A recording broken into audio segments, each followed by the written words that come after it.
ఇది మన సిరీస్‌లో థర్డ్ వీడియో అండి. ఈ వీడియోలో మనం పైథాన్ ఇంట్రొడక్షన్ గురించి తెలుసుకుందాం. అండ్ అట్ ద లాస్ట్‌లో మనం ఒక పైథాన్ ప్రోగ్రామ్, బేసిక్ ప్రోగ్రామ్‌ని గూడా ఎగ్జిక్యూట్ చేసి చూద్దాం విజువల్ స్టూడియో కోడ్‌లో.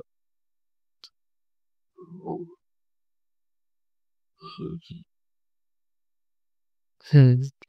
అసలు ఈ పైథాన్ అనేది ఏ ఇయర్‌లో కనిపెట్టారు అంటే 1991లో దీన్ని రిలీజ్ చేశారండి. ఎవరు రిలీజ్ చేశారు?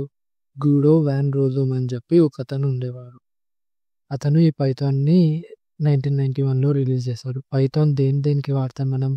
వెబ్ డెవలప్‌మెంట్‌లో వాడతాము. సర్వర్ సైడ్ కోడ్ రాయడానికి. అంటే బ్యాక్ ఎండ్. సాఫ్ట్‌వేర్ డెవలప్‌మెంట్‌లో వాడతాము. మ్యాథమెటిక్స్‌లో వాడతాము. మ్యాథమెటిక్స్ అంటే డేటా అనలిటిక్స్, డేటా సైన్స్‌లో మనకు స్టాటిస్టిక్స్ ఇవన్నీ వాడతారు గదా! దానిలో గూడా పైథాన్ వాడతారు. ఇంకా సిస్టమ్ స్క్రిప్టింగ్‌లో గూడా వాడతారు. కొన్ని టాస్క్‌లు ఆటోమేట్ చేయడానికి కూడా పైథాన్ వాడతారు. అసలు పైథాన్ ఎందుకు వాడాలి? మనకి పైథాన్ గాకుండా వేరే చాలా ప్రోగ్రామింగ్ లాంగ్వేజెస్ ఉన్నాయి. అవన్నిటిని వదిలేసి పైథాన్‌నే ఎందుకు వాడాలి అంటే, పైథాన్ అనేది పైథాన్ కోడ్‌తో మనం రాస్తే అది మల్టిపుల్ ప్లాట్‌ఫామ్స్‌లో రన్ అవుతుంది. అంటే విండోస్‌లో, మ్యాక్‌లో, లినక్స్‌లో, రాస్బెర్రీ పై అని చెప్పి గూడా ఒకటి ఉంటది. అది మేజర్‌గా ప్రాజెక్ట్స్ కోసం వాడతారు స్టూడెంట్స్. దానిలో గూడా పైథాన్‌ని ఎగ్జిక్యూట్ చేయొచ్చు. అది దాని కాస్ట్ చాలా తక్కువుంటది. దాని మీద గూడా ఎగ్జిక్యూట్ చేయొచ్చు. ఇంకా మనం పైథాన్ సింటాక్స్ అనేది మన ఇంగ్లీష్ లాంగ్వేజ్ తోటి చాలా దగ్గరగా ఉంటది. కాబట్టి దీన్ని సింపుల్ అని అనొచ్చు. మనం సి లాంగ్వేజ్‌లో, జావా లాంగ్వేజ్‌లో చూసుకుంటే బాయిలర్ ప్లేట్ కోడ్ చాలా ఎక్కువ ఉంటది. అలా కాకుండా పైథాన్‌లో ఏదైనా సింపుల్‌గా ఉంటది. దీంతో ఏం చేయొచ్చు అంటే మనం ఫ్యూవర్ లైన్స్ ఆఫ్ కోడ్ రాసి మాక్సిమం అవుట్‌పుట్‌ని జనరేట్ చేయొచ్చు. దాని తర్వాత పైథాన్ అనేది ఇంటర్ప్రెటెడ్ లాంగ్వేజ్. ఇంటర్ప్రెటెడ్ లాంగ్వేజ్ అంటే ఏంటిది అంటే, మనం ఒకవేళ ఒక 10 లైన్స్ ఉన్న పైథాన్ కోడ్ రాసామనుకోండి. ఒక లైన్ ఎగ్జిక్యూట్ అయిన తర్వాత సెకండ్ లైన్‌కెళ్ళి సెకండ్ లైన్‌ని ఎగ్జిక్యూట్ చేస్తది.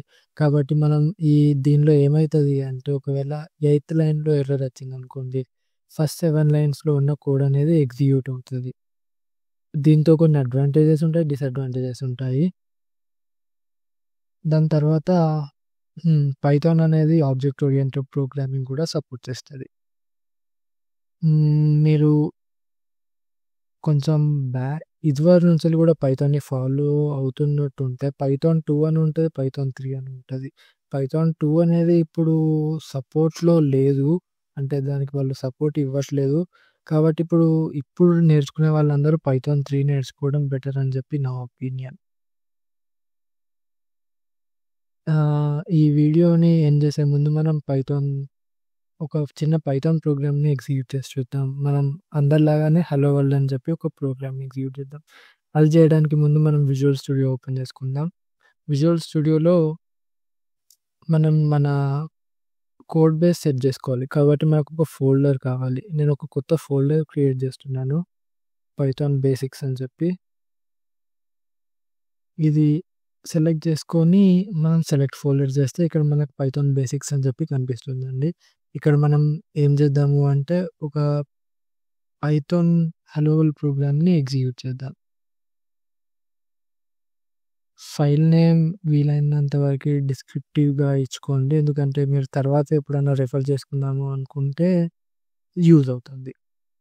మనం ఎప్పుడైనా ఈ స్క్రీన్ మీద ఏదన్నా చూపెట్టాలనుకుంటున్నాం అనుకోండి పైథాన్ యూజ్ చేసి, మనం ప్రింట్ అని చెప్పి ఒక ఫంక్షన్ ఉంటది. దాన్ని వాడాలి. ప్రింట్ అని చెప్పి ఇప్పటికైతే ఇది గుర్తుపెట్టుకోండి. ప్రింట్ లోపల మనం ఏం రాసినా కూడా డబుల్ కొటేషన్స్ లోపల రాస్తాము ఇప్పటికైతే. దీనికి కొన్ని ఎక్సెప్షన్స్ కూడా ఉంటాయి. వాటి గురించి మనం తర్వాత డిస్కస్ చేసుకుందాం. దీనిలో మనం ఏం చేద్దాము అంటే హలో వరల్డ్ అని చెప్పిద్దాం. దీన్ని మనం ఇప్పుడు కంట్రోల్ ఎస్ చేసి సేవ్ చేస్తున్నాం. దాని తర్వాత మీకు ఇక్కడ రైట్ సైడ్ టాప్‌లో ట్రయాంగిల్ సింబల్ కనిపిస్తుంది. అది క్లిక్ చేయండి. అది క్లిక్ చేయగానే ఇక్కడ టెర్మినల్‌లో మనం చూసుకుంటే మనం ఏదైతే ఇక్కడ ఈ డబుల్ కొటేషన్స్ లోపల ఇచ్చామో అది ఇక్కడ మనకు కనిపిస్తుంది. ఇక్కడ చూసుకుంటే నేను ఇప్పుడు ఎక్స్‌క్లమేషన్ మార్క్ కూడా పెడుతున్నాను. సేవ్ చేస్తున్నాను.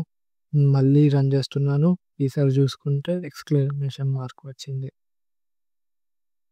హలో వరల్డ్ తీసేసి వాళ్ళు తీసేసి నేను బాస్ అని ఇస్తున్నాను. సేవ్ చేస్తున్నాను. మళ్ళీ రన్ చేస్తే హలో బాస్ అని వస్తది. ఇప్పటికైతే మీరు ఇది మీ సిస్టమ్‌లో గూడా ట్రై చేయండి. ఏదైనా ఇష్యూస్ వస్తే కామెంట్ చేయండి. నేను రెస్పాండ్ అవుతాను. ఇది గాకుండా ఇంకేదైనా ఉన్నా కూడా కామెంట్స్‌లో తెలపండి. Thank you.